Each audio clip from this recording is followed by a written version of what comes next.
आ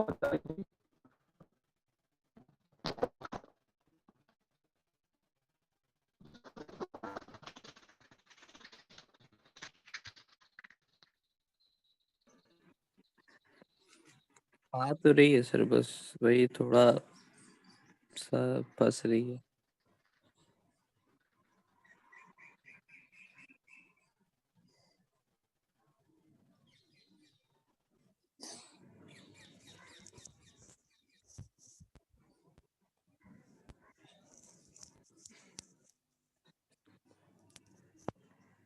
अभी तो आ भी नहीं रही अगर आप बोल रहे हो।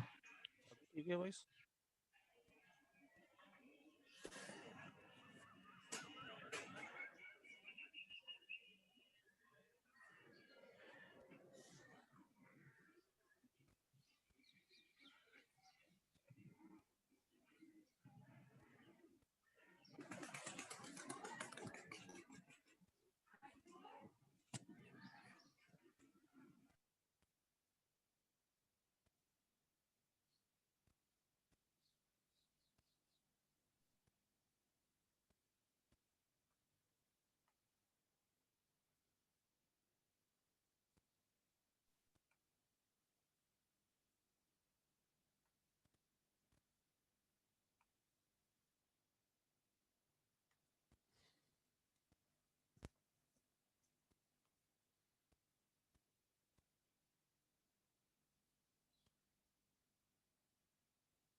हाँ बेटा, वॉइस आ रही है? जी सर, अब आ रही है।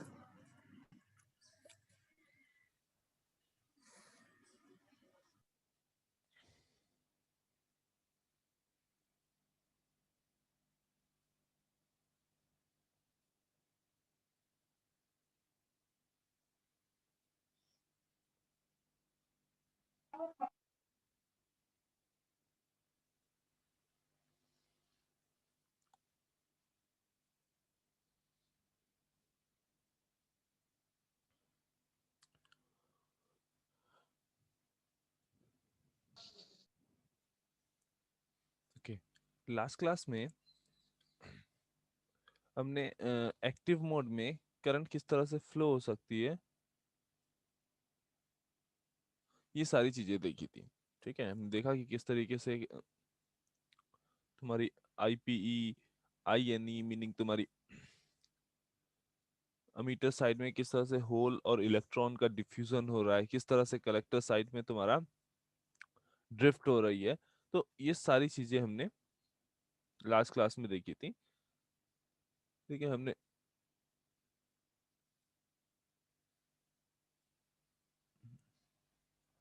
डिफरेंट कंपोनेंट ऑफ करंट देखे कि हाँ, जो तुम्हारी अमीटर करंट है वो वहां पे कौन कौन से कंपोनेंट हैं, किसकी किसकी वजह से अमीटर करंट फ्लो हो रही है। देन बेस करंट जब हमने देखी तो हमने हमें ध्यान दिया कि हाँ कौन कौन सी करंट फ्लो हो रही है।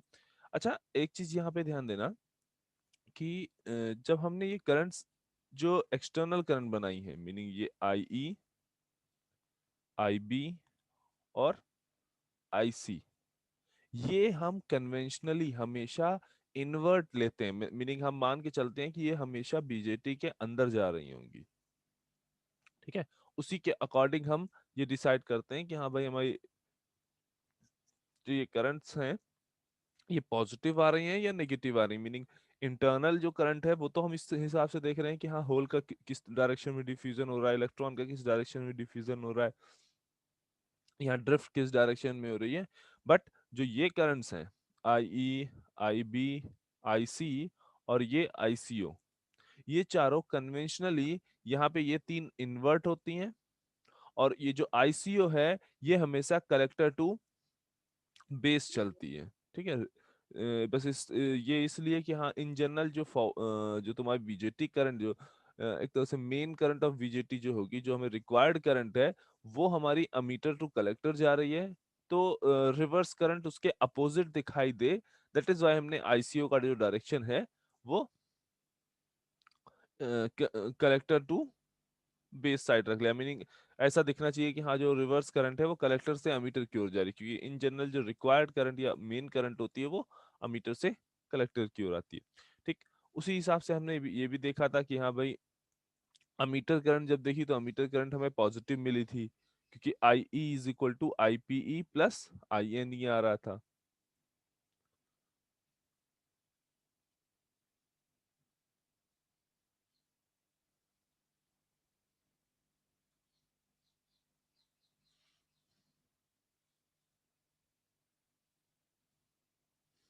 हाँ, यहाँ हमने जो अमीटर करंट देखी, अमीटर करंट हमारी बेसिकली क्या आई थी, I P E plus I N E. ये हमने सिंपली यहाँ पे केवीएल अप्लाई किया, इस टर्मिनल पे केसीएल अप्लाई किया, और उससे हमने फाइंड आउट किया कि आई ई अमीटर करंट जो है I P E plus I N E के बराबर है। नाउ अब देखो, क्योंकि हमने जब हम इसको फैब्रिकेट करते हैं इस बाइपोलर जंक्शन ट्रांजिस्टर को, तो हम क्या करते हैं, अमीटर साइड को हाईली डोप्ड करते हैं, जबकि बेस साइड को हम काफी काफी कम डोप करते हैं। रीजन कि हम चाहते हैं कि ये जो आईपीई कंपोनेंट है, अमीटर करंट का जो ये कंपोनेंट आईपीई है, ये हम यहाँ पे देख पा रहे हैं क्लियरली कि यही कंपोनेंट है जो हमारी करंट, मेन करंट हमारी जो है collector to, sorry, emitter to collector में जाने वाली जो मेन करंट है, उसके लिए रिस्पॉन्सिबल ये आईपीई है। और ये जो आई एन ई है, ये तो हमारे लिए अनवांटेड है ना, बिना मतलब जनरेट हो रहा, जितना कम जनरेट उतना हमारे लिए अच्छा। ठीक है, सिंपली ये तो बेस से निकल जा रहा है, तो हमारे लिए ये अनवांटेड है, ये जितना स्मॉल होगा उतना हमारे लिए अच्छा। दैट इज वाई हम यहाँ पे अमीटर साइड की डोपिंग हाई करते हैं और कलेक्टर साइड की डोपिंग लो करते हैं। नाउ जब अगर हमने इधर अमीटर साइड की डोपिंग हाई की है, तो आईपीई की वैल्यू हाई होगी और आईएनई की वैल्यू काफी लो होगी। तो आइडियली, अगर हम आइडियली कहें तो आइडियली हम देखो, इन जनरल वे में क्या होगा, ये तुम्हारा डोमिनेटेड पोर्शन होगा। ठीक है, ये पोर्शन तुम्हारा हाई होगा क्योंकि तुमने मीटर साइड पे डोपिंग हाई कर रखी है, और इसकी वैल्यू काफी कम होगी, मीनिंग लेट्स से ये अगर 100 मिली एम्पियर आ रही है, तो मे भी हो सकता है ये 0.01 मिली एम्पियर हो।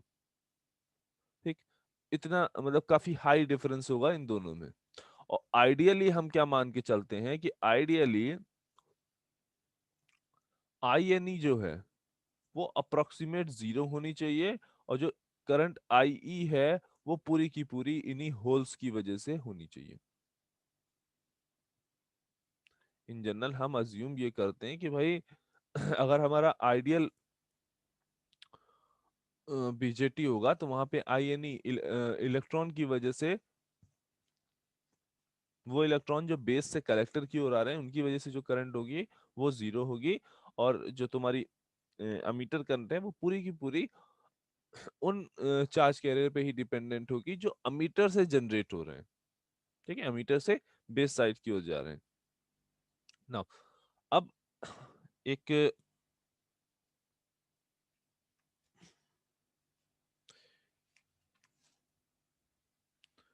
एक टर्म है यहाँ पे, अमीटर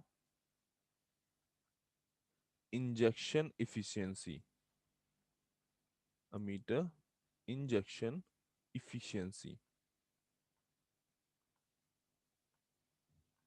ठीक है, इसको रिप्रेजेंट करते हैं गामा स्टार से।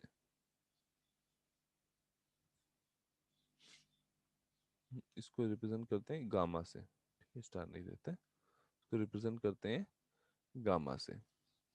ठीक, और ये बेसिकली डिफाइन करता है कि जब तुमने करंट फ्लो कराई, जब तुम्हारी अमीटर करंट फ्लो हो रही है, तो उस अमीटर करंट में ये जो अमीटर से जनरेटेड पार्ट है आईपी, उसका पोर्शन कितना है इस आईई में, ये बेसिकली रेशियो प्रोवाइड करता है आईपीई एंड आईई का। गामा इज इक्वल टू क्या है, आईपीई एंड आईई का रेशियो। मीनिंग अमीटर के थ्रू जो करंट फ्लो हो रही है, उस अमीटर करंट में कितना पार्ट तुम्हारा अमीटर जंक्शन से जनरेटेड चार्ज कैरियर की वजह से है, और टोटल जो अमीटर करंट है वो कितनी है।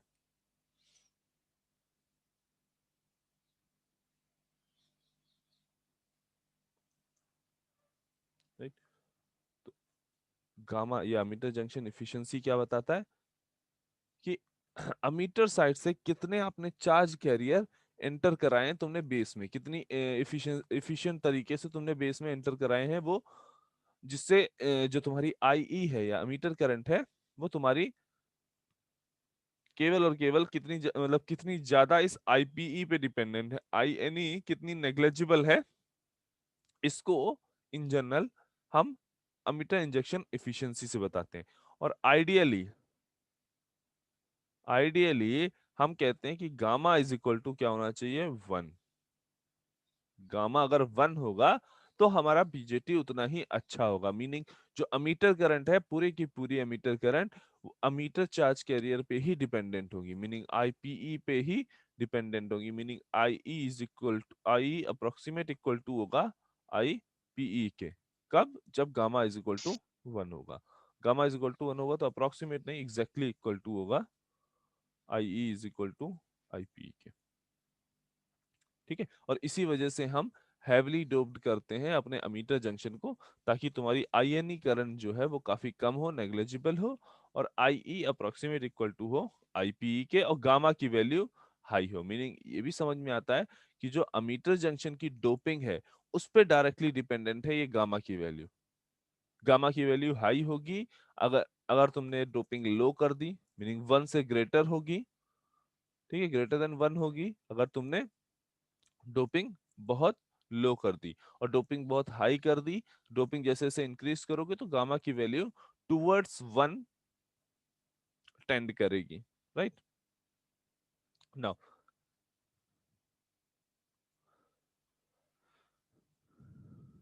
नेक्स्ट, बेस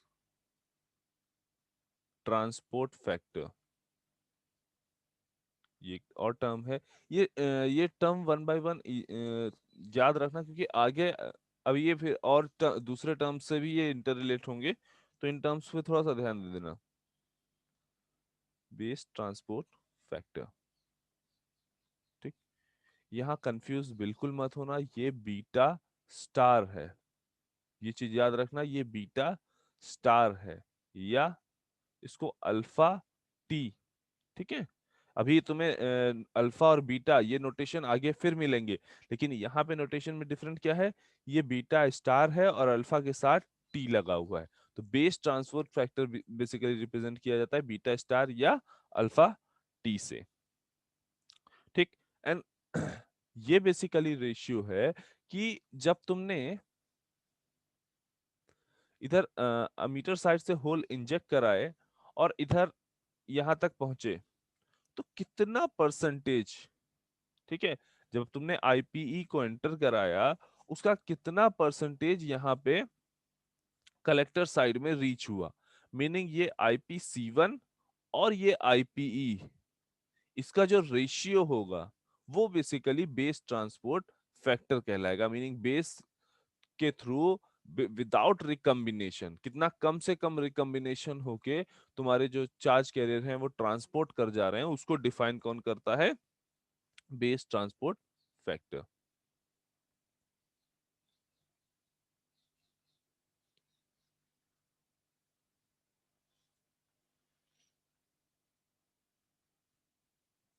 यहाँ पे ध्यान रखना ये है कि यहाँ पे जो हमने करंट लिया है, कंपोनेंट ऑफ करंट, जो अमीटर साइड का जो कंपोनेंट लिया है वो केवल आईपीई लिया है। यहाँ पे हमने जो कंपोनेंट लिया है वो केवल आईपीई लिया है, टोटल आईई नहीं लिया है, मतलब टोटल आईई नहीं लिया है। यहाँ ये नहीं कह सकते कि ये जो बेस ट्रांसपोर्ट फैक्टर है वो तुम्हारा अमीटर करंट और कलेक्टर करंट का रेशियो है, तो नहीं, ये तुम्हारा क्या है, अमीटर साइड में अमीटर की वजह से, अमीटर साइड में अमीटर के चार्ज कैरियर की वजह से जो करंट जनरेट हुए उसका, एंड कलेक्टर साइड पे वो जो अमीटर साइड के जो चार्ज कैरियर थे वो जो कलेक्टर साइड पे पहुंच रहे हैं, उन दोनों का ये रेशियो है। मीनिंग अमीटर साइड पे जो तुमने अमिट कर रहा है चार्ज कैरियर, ठीक है, वो अमीटर से लेके कलेक्टर तक जा रहे हैं, ठीक है, और उनकी वजह से अमीटर और कलेक्टर में जो करंट जनरेट हो रही है उनका रेशियो है beta star, base transport factor. Next, large signal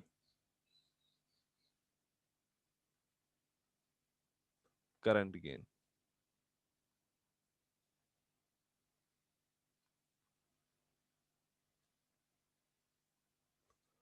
इसको रिप्रेजेंट करते हैं अल्फा से, और इसी को अभी आगे जाके हम देखेंगे। ये बेसिकली बन जाएगा कॉमन बेस करंट गेन। इसी को आगे जाके हम बोलेंगे कॉमन बेस करंट गेन। अभी जब कॉन्फ़िगरेशन देखोगे तो तुम्हें समझ में आएगा कि कॉमन बेस बेसिकली है क्या।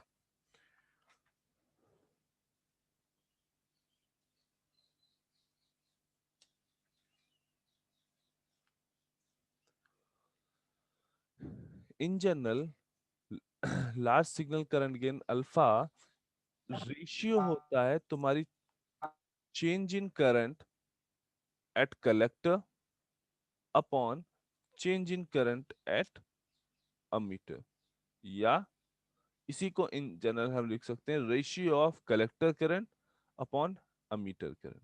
देखो, इस ब्रेस ट्रांसपोर्ट में और इसमें डिफरेंट है, डिफरेंस है कि अल्फा जो है टोटल आईसी यानी टोटल कलेक्टर करंट को कंसीडर कर रहा है, और यहाँ पे टोटल अमीटर करंट कंसीडर की जा रही है।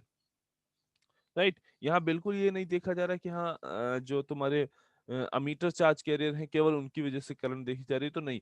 कॉमन बेस करंट गेन में बेसिकली ये क्या है, अल्फा तुम्हारा क्या है, ratio of collector current and ammeter current, total collector current and total ammeter current.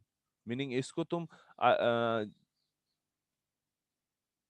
IP C1 minus IP C1 plus ICO upon IE को तुम यहाँ पे INE प्लस IPE ये भी लिख सकते हो। मतलब ये टोटल करंट को कंसीडर कर रहा है, और यहाँ पे केवल ये दो कंपोनेंट कंसीडर किए जा रहे थे।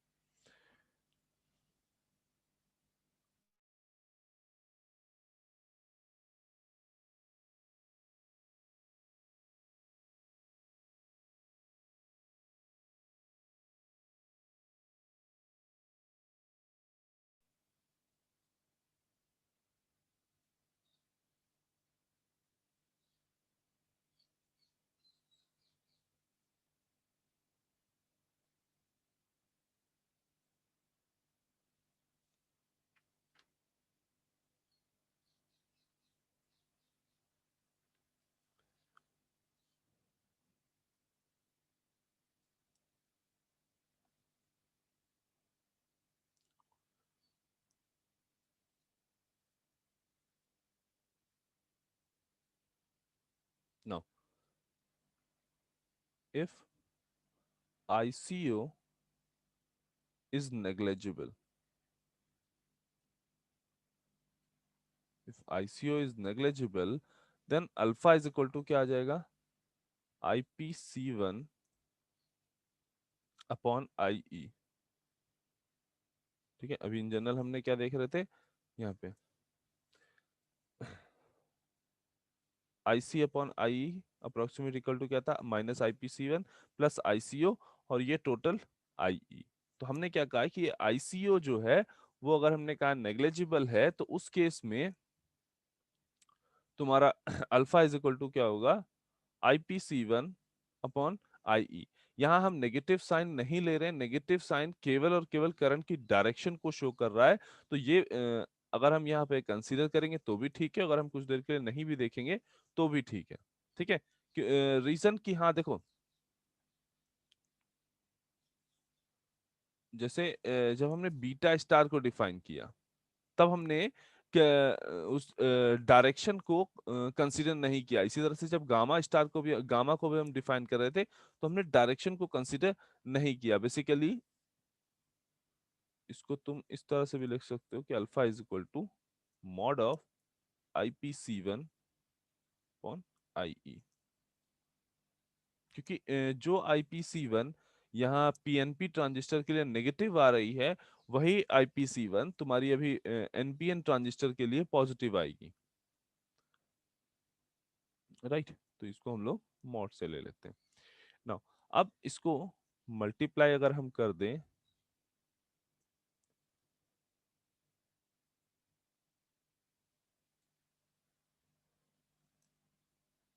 IPE से और डिवाइड कर दें IPE से। नाउ यहाँ पे इसको मॉड में से ले लिया, ठीक है। तो IP C1 इस IPE को इधर हम ले लें, IPE multiply by IPE upon IE। Now ये टर्म अभी हमने देखा कि IP C1 अपॉन IPE, और ये टर्म, तो ये टर्म क्या था, बीटा स्टार मल्टीप्लाई बाय ये टर्म क्या था, गामा। तो अल्फा इज इक्वल टू क्या होता है, बीटा स्टार इंटू गामा। इसको याद रखेंगे कि इन जनरल हम आइडियली रिक्वायर्ड हमारे लिए क्या है कि अल्फा की वैल्यू आइडियली 1 हो, बीटा स्टार की भी वैल्यू आइडियली 1 हो, ठीक, और गामा की भी वैल्यू आइडियली 1 हो। ये क्या है, आइडियली आइडियल कंडीशन है। आइडियली ऐसा होना चाहिए कि भाई अल्फा की वैल्यू, बीटा स्टार की वैल्यू और गामा की वैल्यू 1 होनी चाहिए, ठीक। तो इन जनरल अगर तुमसे हम कहते हैं कि भाई अल्फा की वैल्यू 1 है, अल्फा की वैल्यू अगर 1 है, तो हमें ये डायरेक्टली याद रखना है कि भाई base transport factor and emitter injection efficiency, इनका जो प्रोडक्ट होगा वो इक्वल टू 1 होगा। अगर अल्फा की वैल्यू 1 है तो इनका प्रोडक्ट इक्वल टू 1 होगा। जरूरी नहीं है कि ये इंडिविजुअली 1 हो, ठीक है, बट इनका जो प्रोडक्ट होगा वो इक्वल टू 1 होगा, ठीक है। ओके, ना अब एक चीज हमें बताओ कि नेटवर्क में टू पोर्ट नेटवर्क पढ़ लिया है, नेटवर्क एनालिसिस में टू पोर्ट नेटवर्क हो चुका है। Yes sir. हम्म, यस तो उसमें हाइब्रिड पैरामीटर हमने पढ़े होंगे, एच पैरामीटर। जी सर। उसकी एच पैरामीटर में करंट एंड वोल्टेज के बीच में दो रिलेशन पढ़े होंगे, ठीक है। वो इक्वेशंस क्या थी,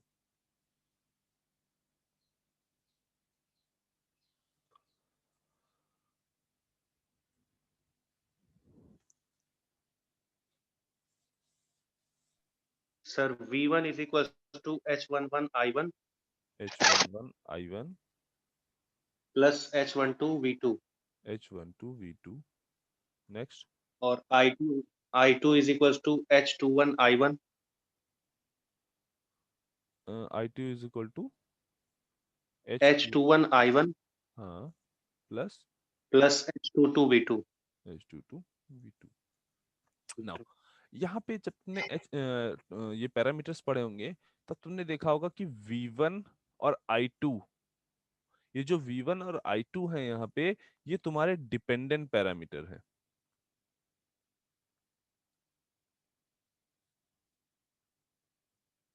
जबकि जो तुम्हारे I1 और V2 हैं, I1 और V2 जो है वो इंडिपेंडेंट पैरामीटर है।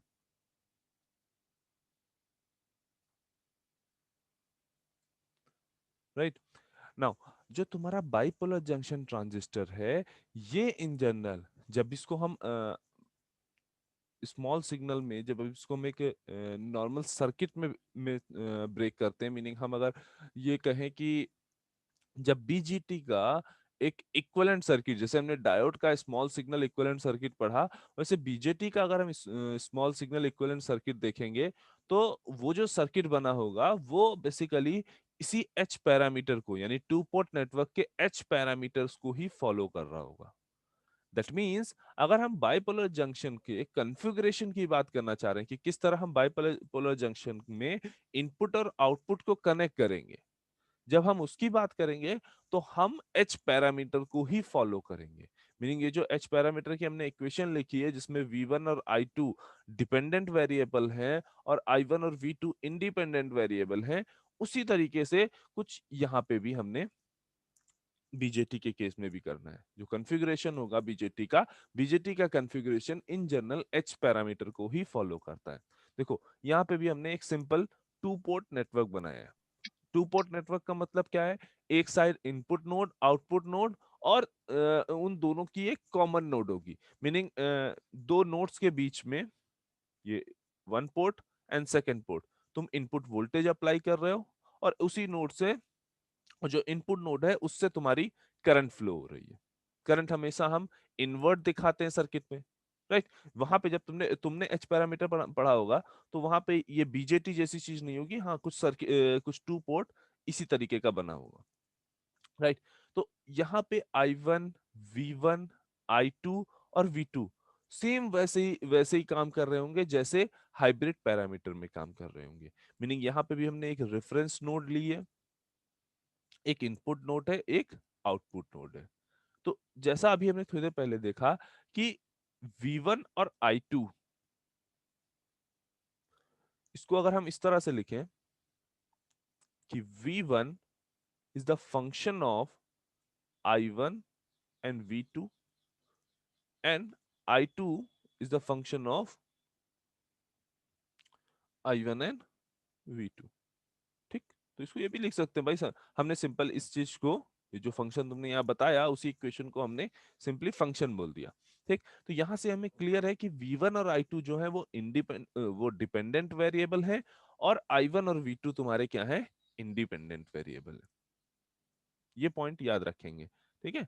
तो यहाँ पे V1 इनपुट वोल्टेज और आउटपुट करंट, आउटपुट नोड पे जो करंट है और इनपुट नोड पे जो वोल्टेज है, ये क्या है? डिपेंडेंट वेरिएबल है। ये तुम्हारे क्या है? डिपेंडेंट वेरिएबल है। और किस पे डिपेंड कर रहे हैं? इस I1 पे और इस V2 पे। अब इस बात को थोड़ा सा लॉजिकली समझते हैं।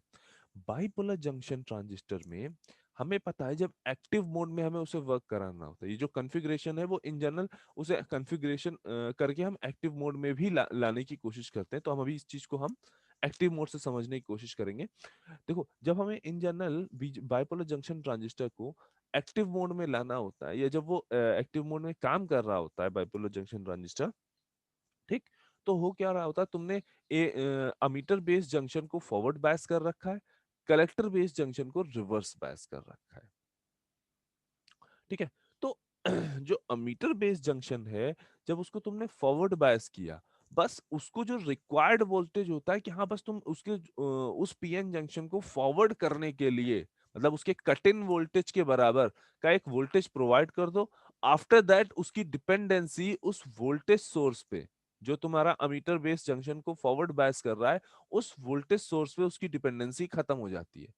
मीनिंग जहां एक बार तुमने उसको फॉरवर्ड बायस कर दिया, देन ओके, तो तुम्हारी डिपेंडेंसी जो है उस वोल्टेज पे खत्म हो जाती है। सिमिलरली जो तुम्हारी I2 यानी कलेक्टर करंट है, वो तुम्हारी डायरेक्टली डिपेंडेंट होती है अमीटर करंट पे, इनपुट करंट पे। एट द सेम टाइम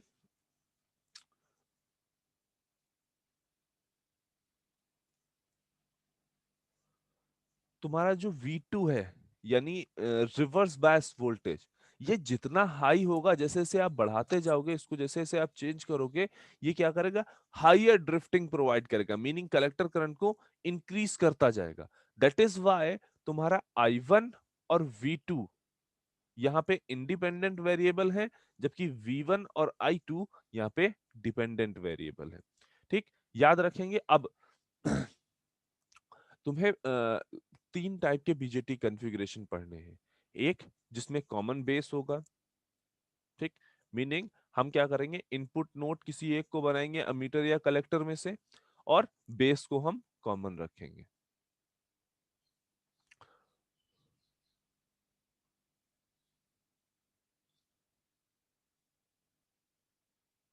हाँ, देखो डिफरेंट 3 टाइप के तुम्हारे पास कॉन्फ़िगरेशन हो सकते हैं, common base, common ammeter, common collector. जो भी नाम से ही याद रखना, जो भी बोला गया कॉमन बेस मतलब तुम्हारे दिमाग में ये वाला इस तरह का कुछ स्ट्रक्चर आना चाहिए, मीनिंग तुम्हारा जो रेफरेंस नोड है, ये जो रेफरेंस नोड है, कॉमन बेस बोला गया तो ये हो गया बेस। सिंपली ये चीज याद रखनी है कि कॉमन जिसको बोला गया वो तो हो गया कॉमन यहाँ पे, ठीक। आफ्टर दैट जब कॉमन बेस की बात करते हैं तो इनपुट जो देते हैं वो अमीटर से देते हैं, और आउटपुट नोड जो होती है वो कलेक्टर होती है। कलेक्टर नोड से आउटपुट देते हैं, लेते हैं, और इनपुट नोड पे अमीटर देते हैं। मीनिंग यहाँ पे अगर यहाँ पे देखें तो ये बेस हो गया, ये इनपुट नोड यानी ये अमीटर, और ये कलेक्टर, ये हो गया कॉमन बेस। और इन केस अब कहते हैं हम कॉमन अमीटर। जब हम कहते हैं कॉमन अमीटर तो रेफरेंस नोड तुम्हारी क्या हो गई, अमीटर। रेफरेंस नोड तुम्हारी अमीटर हो गई, ठीक। और उसके बाद इनपुट नोड हम किससे दे रहे हैं, बेस से दे रहे हैं, और आउटपुट किससे दे रहे हैं, कलेक्टर से दे रहे हैं, ठीक है। मीनिंग बेस से हम इनपुट दे रहे हैं, यहाँ इस साइड बेस दिया, और यहाँ पे हमने कलेक्टर से आउटपुट ले लिया। नेक्स्ट, अगर हम कॉमन कलेक्टर की बात करें, कॉमन कलेक्टर मतलब क्या है, ये तो हो गया कलेक्टर जो दोनों में कॉमन है। जब हम इनपुट प्रोवाइड कर रहे हैं इसको 2 पोर्ट नेटवर्क की तरह ट्रीट कर रहे हैं, तो कलेक्टर जो तुम्हारा हो गया वो हो गई तुम्हारी कॉमन नोड। इनपुट हमें बेस से देना है और आउटपुट हमें अमीटर से लेना है, राइट। यहाँ पे एक चीज ध्यान से देखो, हम कलेक्टर के थ्रू कभी इनपुट नहीं देते। किसी भी मोड में हमने कलेक्टर के थ्रू हमने इनपुट नहीं